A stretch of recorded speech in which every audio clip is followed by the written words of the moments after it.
সাফল্য আপনাদের, এটি আল্লাহর তরফ থেকে আপনাদের জন্য উপহার।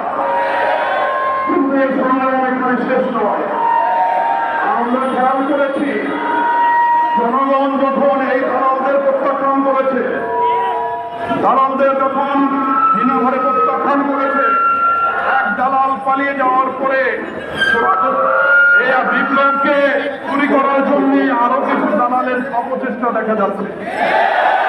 আমরা পরিষ্কার করে দিতে চাই, সাম্রাজ্যবাদীদের দালাল কুফর গণতন্ত্রের কোন উত্তরসূরি বাংলা জমিনে আসবে না।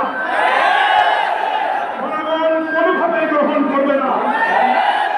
কাজে আরো রক্তপাত না ঘটিয়ে, জীবনের অবসান না ঘটিয়ে এই মুহূর্তে আমরা সেই সমস্ত নিষ্ঠাবান সেনা কর্মকর্তাদের কাছে আহ্বান জানাই, যারা সেদিন সেনা সমাবেশে আল্লাহর কাছে হাত তুলে ফরিয়াদ করেছে, হে আল্লাহ আমাদেরকে জালিমের রক্ষাকারী বানাবেন না।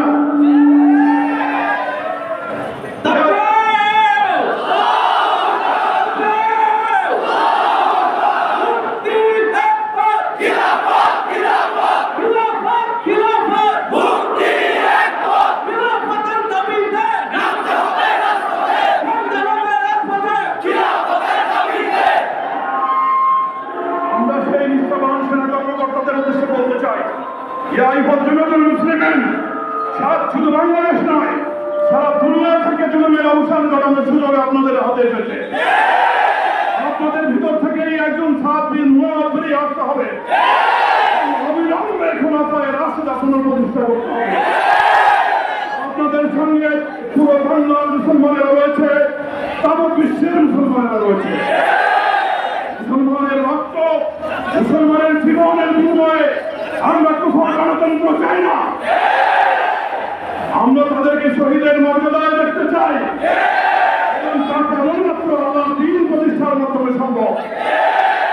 যারা শাহাদাত নিয়ে গর্ব করেন, তাদের জীবন, সেই সমস্ত মুসলমানের জীবন কুফর গণতন্ত্রের জন্য সমর্পিত হতে পারে না। সুতরাং এই জীবন কেবলমাত্র খেলাফত প্রতিষ্ঠার জন্য, এই রক্ত আল্লাহর দ্বীন প্রতিষ্ঠার জন্য শাহাদাতের তামান্না নিয়ে আমরা ততক্ষণ রাজপথে থাকবো যতক্ষণ খোলা পায়ে রাষ্ট্র পুনঃপ্রতিষ্ঠিত না হচ্ছে। এবং আল্লাহর সাহায্য আমাদের সঙ্গে রয়েছে। বিজয় আপনাদেরই হবে ইনশাআল্লাহ।